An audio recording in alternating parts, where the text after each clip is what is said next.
Ugh, I look even brighter. Hey good people, welcome back to Beauty and the Frizz. My name is Kara. Whether you're new or returning, thank you so much for stopping by and hanging out with me for day 3 of FRIZZMAS, as well as mimosas and makeup. I don't have a mimosa, I actually have a poppy soda this Sunday, and I love this. I love poppy sodas. Let me know if you do. This is a cherry limeade, so let me know. I might be drinking something else in the chat, but you know what I'm saying. Right now, that's what I got. Now, first of all, I want to say, so I've been like trying to pan my foundations. I'm not putting that in quotes, but I ran out of Lisa Eldridge. I ran out of Chanel. I've been using Hourglass, and then I brought out NARS, and I just feel like, I don't know. I've had this on for a little while today, and I don't know, it might be the time or the evening that I'm filming this, but I feel like I look a little bit Michael Jackson-ish, and it might be because I'm wearing a lipstick that I don't usually wear. I don't know, I'm tongue-tied, but if I look a little off, that's why. And now I feel like I don't know if I want to wear this foundation anymore. But it's too late to take off the look.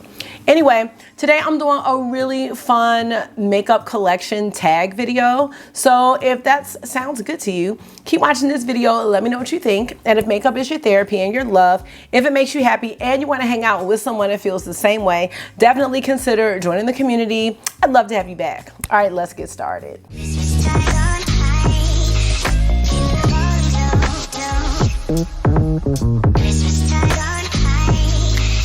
So yeah, if you're new here, don't let this fool you, because I don't know, maybe I'm just being self-conscious. I don't know, whatever. I am excited to hang out with you all today and do this tag because I saw my friend Dr. Ash do this tag a couple of months ago, and I saw it circulating around the YouTubes, and I just have not gotten a chance to do it. So I felt like FRIZZMAS would be a great time to just do some chit chat and some tags that I don't usually get a chance to do. And that's what I wanted to do today. So I want to thank Dr. Ash for doing this video, and I believe that she got the idea from our friend Jamie, who's I Am Jamila, and then Queer Bones, who's also here on YouTube. So I will put their channels, all three, in the description box, as well as the tag questions. So we're gonna get into it. Let me tell you how many questions there are. This tag has 14 questions, and I haven't even looked at all of them. And when I watched the video, it was a while ago. So I'm just gonna be speaking from the heart about makeup today, y'all. Our favorite thing to talk about, which has brought us all together in this beautiful community. I love y'all so much. Let's begin. Number 1, how long have you been collecting makeup? I started collecting makeup toward the latter end of 2019. A couple of my friends and I started kind of chit-chatting about makeup, and I had a coworker, a TA in my class, who liked makeup, and I really didn't wear makeup before then. I didn't wear makeup when I got married. Like, I mean, I had a little eyeliner on, a little lipstick, but I didn't know anything about foundation. I mean, and going back to like prom, I remember I wore like a little Revlon eyeshadow that matched my dress. You know what I mean? So it just wasn't something that I was ever really into. So I don't know what sparked it, but it might have been something around the idea of just trying to find myself again and get myself together. You know, as I, have been starting to age, you have kids, your body changes, your face changes, you notice different things. And I just wanted something to, I don't know, bring that spark back into my life. Something that made me feel creative, an outlet. I'm kind of an artsy person. I can't draw or anything like that, but I feel like makeup has become, a self-expression and an art form for me, and that's when it all began. But I also have what I would call an obsessive kind of personality. If there's something I want to learn about, or something that I want to do, or something that I want to acquire, I will not stop learning about that thing, reading about that thing, researching about that thing. And I just went down the rabbit hole about makeup. I went down the rabbit hole about eyeshadow, and then realized I had hooded eyes, and then collecting, and wanting to try different brands, and on and on and on. I started my beauty Instagram channel. It was probably at the end of 2019, and I think I was wearing a KKW Beauty eyeshadow palette, and I think the Instagram handle was like Color Story with Kara. Beauty and the Frizz wasn't anything that I had thought of at the time. So yeah, that was the beginning of my love affair with makeup, the mid to the end of 2019. And I started with ColourPop. ColourPop was my little gateway brand. All right, question number 2, what kind of collection do you have? Out of control. My collection is out of control, and it got out of control very fast. Eyeshadow palettes were the thing that, I started collecting. I just wanted them all. I was really intrigued by the shimmers, and then finding out about indie brands and the duochromes and the shifty shades and just all the different color stories that, even though I started collecting singles, they're just some color stories that I don't think I would have ever put together, especially in the beginning. That made my collection get out of control, and it's to the point where it can be a little anxiety provoking for me, and that's why I'm trying to figure out exactly how I want to organize it, because I've decided that I don't necessarily want to get rid of it, but I also don't need all of it in my face. There are just some palettes I'm not reaching for, but I don't necessarily want to throw them away, so I don't need them to be out and about. So that's what I am working on now, and figuring that out, because for someone who does have anxiety, having a lot of clutter and having a lot of things out and things in disarray, things that are disorganized, it is not very helpful, and it also makes it hard to see where to start when it comes to organizing. Sometimes I'm thinking so much about it that I'm just standing in one place, so it is a work in progress. And when I realized it was out of control, it was already out of control. I didn't realize it while it was happening. It's like now I'm looking at it and I'm like, okay, girl, like, what are we gonna do? So I would say right now my collection is very large. It is eyeshadow palette heavy out of all the other types of makeup that I have. It's the eyeshadow palettes. Number 3, are you a completionist? The answer is no. The answer is not anymore. Pat McGrath, I would say, is the only brand where I wanted to be a completionist. And it was to the point where I realized I was purchasing things that, well, when you're a completionist, you're gonna get whatever the brand puts out no matter what, no matter if you like it, or not.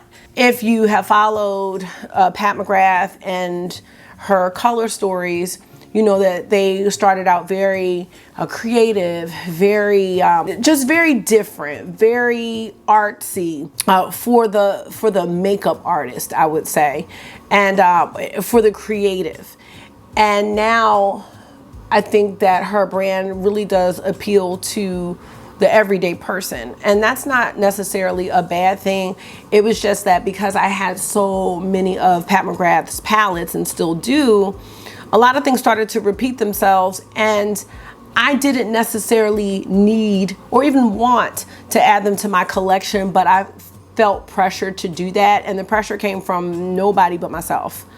Just because I felt like I had to have everything. I had even gone and gotten some of her palettes secondhand, the Star Wars ones. I mean, I did not know who Pat McGrath was until the end of 2019.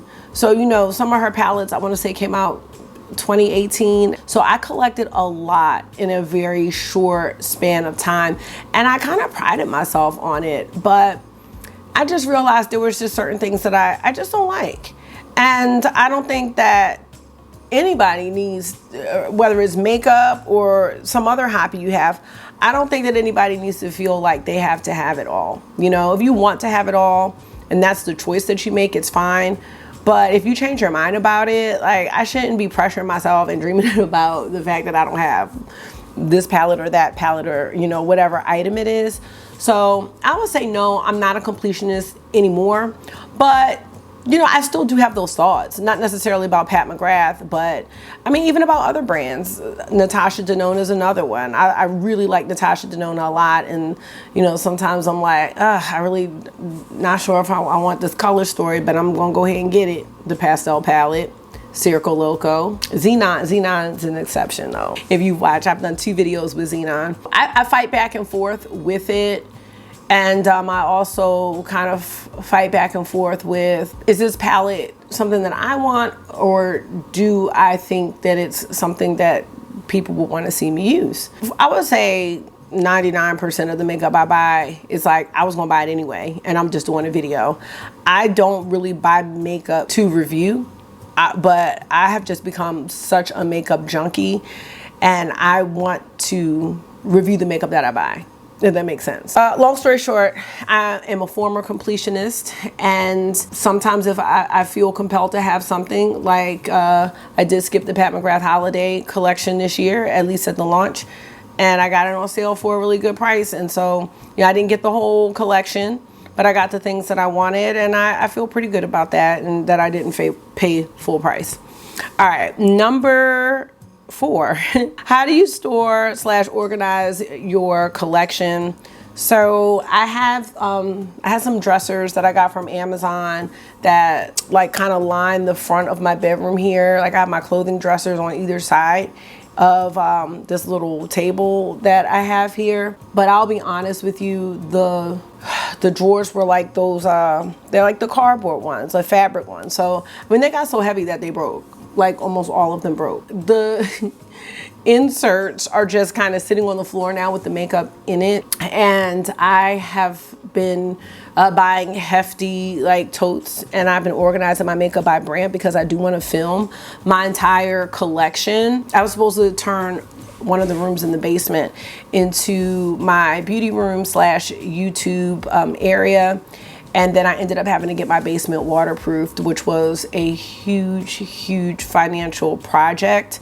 And that was 2 years ago. And the procrastinator in me has not gotten the basement finished. And part of that comes from when my sister and my nephews lived here. I just wasn't even used to having the basement for years. So I don't know. I talked about this in another video about waiting for someone to save me or start the projects when it's just me. It's like, no girl, you gotta do this. So I am going to embark on that, and I would like to have that done in the next couple of months.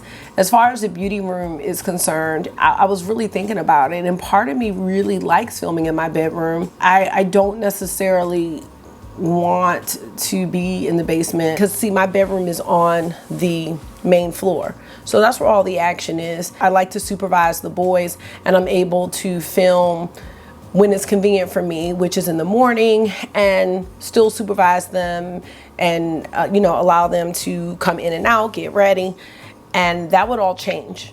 So those are like some second thoughts that I'm having.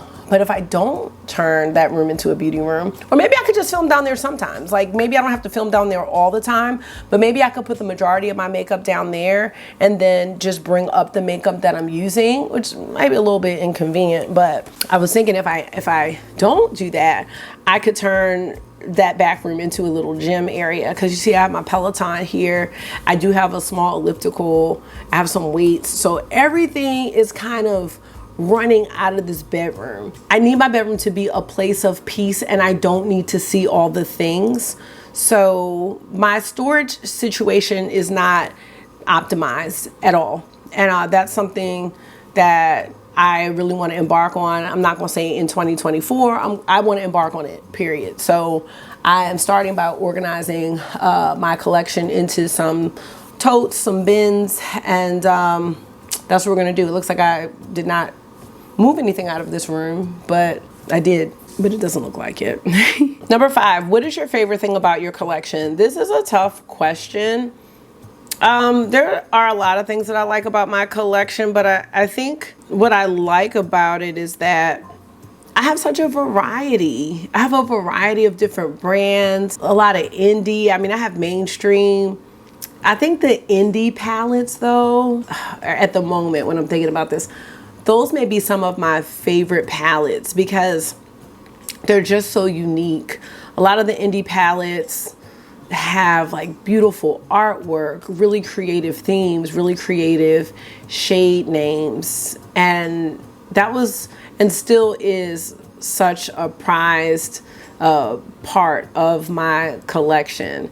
And the first indie brand I really got into was Unearthly Cosmetics, which at the time was Alien Cosmetics. I mean, I had never seen any makeup like that. I was just like so fascinated. I was like, wow, that just sent me down the indie rabbit hole. I love my indie singles so much. Terra Moons, Divina. I have so much. I have so many things about my collection that I like. I mean, I love my Pat McGrath collection. I love my Natasha Denona collection. I love my Notoriously Morbid collection, my Nomad collection. I just have so many special things. And it's the eyeshadow palettes, but a lot of these brands have expanded beyond the eyeshadow palettes. I also love looking back, you know, historically. One of the brands I'm thinking about is Kaleidos. Oh my gosh, I remember when that Escape Pod palette came out. You know, a lot of the content creators had it, and I'm like, oh my gosh, this is such a different brand. And I like being able to go back to the Escape Pod and Club Nebula, the Futurism palettes, and look, because Kaleidos is not like that anymore. Kaleidos is kind of like doing quads and neutrals. Their brand has taken a whole different direction. So I love the idea of being able to go back and like, it's like a little historian, you know, and that's why I have trouble decluttering things, because I think coming down to it now, what I like most about my collection is how it makes me feel. Now, when I look at it, you know, just coming in my room, you know, it needs help with the organization. But when I pull palettes out, when I talk about things, even when I do like the seasonal videos, fall palettes, winter palettes, holiday palettes, things like that, it reminds me of how I think about my music collection or my CDs. You know, when I had CDs, or when I think of a song, you know, there's a story that goes with it. That's what I love about my collection. It tells a story. I remember when like certain palettes came out, the bronze palette, that was my first Natasha Denona palette. The Rust palette, that was my first Melt palette, that was 2020. Divine Rose 2, selling out. Like, I remember all of that, and those are the feelings, those good feelings about like when good makeup was coming out. That's what I like about my collection, because when I pull those palettes out, those feelings come back. So yeah, sorry that was a roundabout way to get to it, but that's what I really like most about my collection. Now, my least favorite thing or something to improve about my collection, just not buying so much. You know, I don't need so many eyeshadow palettes, but I also think that all of that depends on why you're buying them. At first, it was like, oh, I have this color story. But then I sat down and I thought about it. When I buy palettes, is it about that I already have these shades? Like, am I not trying to repeat shades? Because if that's the case, I've done that hundreds of times over. Or is it about something else? Is it about providing inspo for people that do have the particular palette that you're using? You know, they may not have the other palette. I would like to make better choices about buying things, and then making better choices about deciding when to buy them, because all the things have gone on sale. Like a lot of stuff that I passed up along the year, I'm glad that I did, because now I've gotten it for a really good price. I would like to improve how I go about deciding on a purchase. Not feeling that pressure of having to buy something when it launches. It took me everything to not buy that PR box or the collector set, Melt and Bailey Sarian, because Bailey Sarian is not the first person I found on YouTube, but she's one of the earliest people that I found. And I was just like, yeah, I like her. You know, she's a pioneer with the, what was it? Makeup Mystery and Murder. She's got this really unique voice, her style. Like, I just thought she was great. So this collection that she has with Melt is totally like her. It's totally her. Like I said, she is Melt. Melt is her. And this could not be a better and more organic match. It took me everything. And I was like, Kara, you know you're not going to wear them glitter pots. Like, what are you doing? Like, no. You know what I'm saying? Would people like to see me use them? Possibly, but I just had to think about it, and if I did, I wouldn't need all of them, you know, maybe just one. So I was like, girl, you're gonna wait till December 4th, and that's when you're gonna go ahead and pick and choose the items that you want. That's what I would like to improve. I really do want to improve the organization of everything and figure out, like, how can I store this? Because there are other creators that have larger collections than myself, and there has to be a way to store them. It's not like everybody's living in like a mansion or everybody has this whole beauty room. So there's probably some different ways I can maximize my storage potential in the home that I have. I think that can be done. You may have to be creative, but I think it can be done. All right, question number 7. What is the biggest category? Again, the biggest category are my eyeshadows, and I'm talking about my palettes and my singles.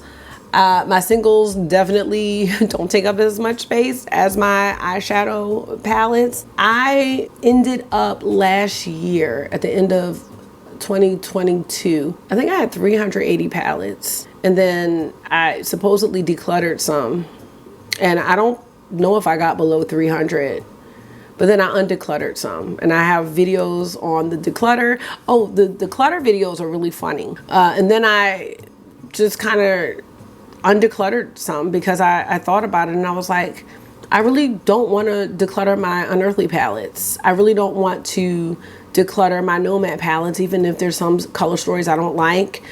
I really didn't want to declutter my Notoriously Morbid palettes. There were just certain brands that are really special to me that I just really, in my heart of hearts, I know I might not reach for the color story, but I really didn't want to declutter them. And not even because they were PR or anything like that, but it kind of goes back to that collector piece, you know? But also, people ask me to rank palettes, and I know I don't necessarily have to have the palettes in front of me, but it helps, you know, especially if I want to swatch something or compare something, it helps to have it. And so, like with certain brands where I know I have a lot from the brand, I don't really want to declutter those palettes. Now, there are some palettes that I do want to declutter. When the Dior Quints were the craze, it's not like Dior had this revolutionary eyeshadow formula that was so great. I think it's good, but like the shimmers don't shim for me. Mattes are good, you know, but I'm like, why do you keep getting this stuff, you know? Like, do you really like it? It's okay. So I have some Dior Quints I definitely want to declutter, but there's a couple I want to keep. That wasn't the question. What is the smallest category of your collection? I don't have a whole lot of eyeliners. I don't have a whole lot of foundations. Like, I know some people have like 10, 11 foundations. I don't have a lot of face powders. My eyeliners, y'all see the eyeliners I use. And I have more than that, but the ones I use for the most part are the 7 that I got from Victoria Beckham. I use my, I still use like some of my ColourPop, my Linda Hallbergs, but I don't really have a whole lot. Face powders, concealers, you know, things like that. I don't have a lot of those products, and I'm trying to go through my foundations, like I said, to really hone in on which ones I like. But I think I've narrowed it down to, and I like Pat McGrath. I was just thinking I need to pull out my Pat McGrath foundation to use that a little more. I think I've settled on the Lisa Eldridge, the Hourglass, and the Chanel #1 tint. I love those 3 so much. And then, like, I had a couple like foundation sticks, but yeah, I don't have a whole lot of those products. Number 9, do you have a holy grail in your collection? I think I want to do a video about that during FRIZZMAS, especially the holy grails that I don't talk about that much. I would say one of my holy grails is the Maybelline Express brow pencil. I've been using that pencil for so long. And I just, at this point, like if I get them like from Amazon or Target, like I'll always get like a few at a time because I just run through them. That's a holy grail. My Dior concealer is a holy grail. My Ben Nye pink powder is a holy grail. My Gucci bronzer, holy grail. Is it that's one holy grail? Who has one holy grail? No. I mean, I could keep going. My NARS primer has become a holy grail. for sure. My NARS Afterglow Blush Palette, that is a holy grail in my collection. Yeah, I think I'm going to do a video on that, on holy grails, because there's certain ones that I really don't talk about a whole lot. And I think maybe that would be interesting. So yeah, those are holy grails. Patrick Ta Major Brow Lamination Gel. So yeah. Oh, my Dior lip shines. We gonna keep going, but that's it. I have some holy grails, like, so yeah. Number 10, do you ever wish your collection was bigger, smaller, or is it complete? I kind of do wish my collection was smaller. I think that when you spend more time with your products, you are really able to decide whether or not you really like something. It's hard to decide whether or not you like a foundation if you're always using different ones, or you're always using different concealers, or you're always using different eyeshadow palettes. It's hard to find out like all the creative looks you can make with an eyeshadow palette if you're using a new one every day. That's also part of the excitement. But sometimes I like seeing like, what can I get out of this palette? Like, how many different looks can I create? So I kind of wish my collection was smaller at times. And I think that as far as organization and space, that would be really beneficial if my collection was smaller. I don't really want to give too much of it up though. So there's that piece as well. But a smaller collection would definitely allow me to organize easier and just be less cluttered. I don't think my collection is complete. I'm not gonna sit up here and say I'm not getting any more eyeshadow palettes or any more lipsticks. And you know, sometimes I don't want to go through everything to see like, do I have that shade of lipstick? Because it doesn't seem like it's about having the shade for me. It's about something else. So no, I don't feel like it's complete. Number 12, do you ever get envious seeing other people's makeup collections? No. And the reason that I'm not envious, it was funny, I didn't click on it yet. I like Bad to the Brow. I don't know if this is a series she does a lot, but she has this thing called Palette Revival. So today her video was about one of the Venus palettes from Lime Crime, who I want to say they recently came out with something and I didn't even realize like they were still a thing. But I'm not envious of her collection, but I will say I feel envious isn't the word, but I love the knowledge that she has of older products. And the other person that gives me that same feeling is Alicia Archer. She is a makeup historian in my mind, and I love to hear her talk about the makeup before my time because it just gives me a window into what was going on.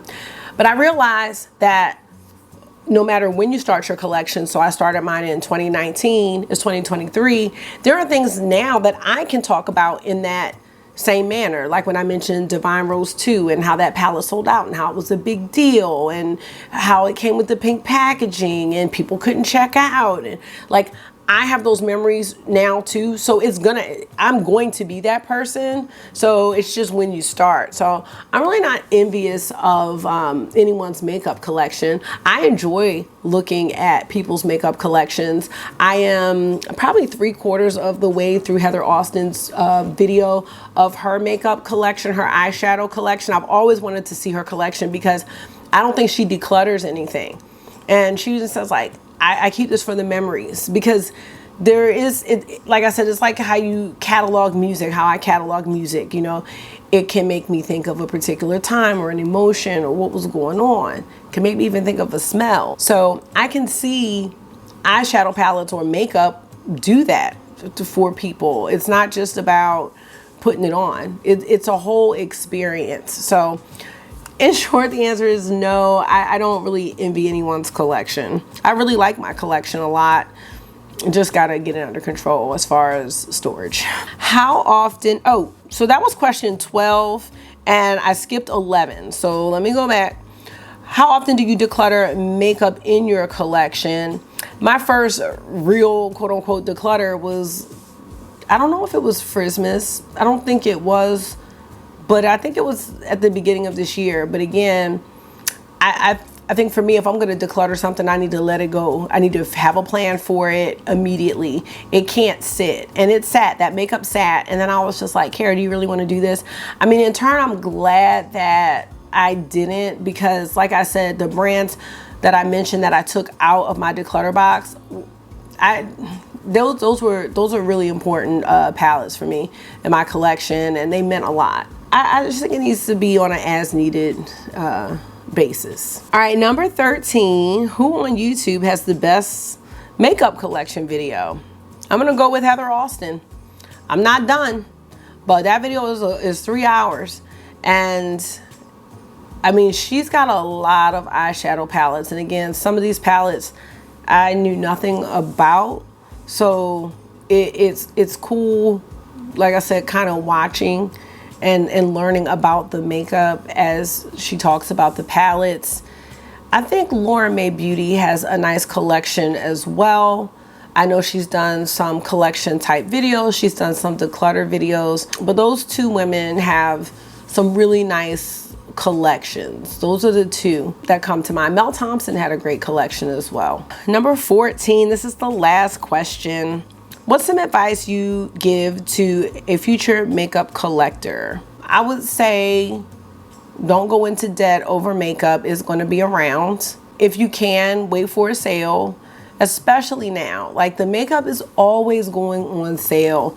It seems to be taking a shorter time for the sales to happen. I mean, Pat McGrath's collection came out at the end of October or the end of September, maybe. It was on sale. Like, she had a sale after that, and the holiday collection wasn't on sale. And then she had this sale, which I think is still going on for Black Friday, and everything was on sale.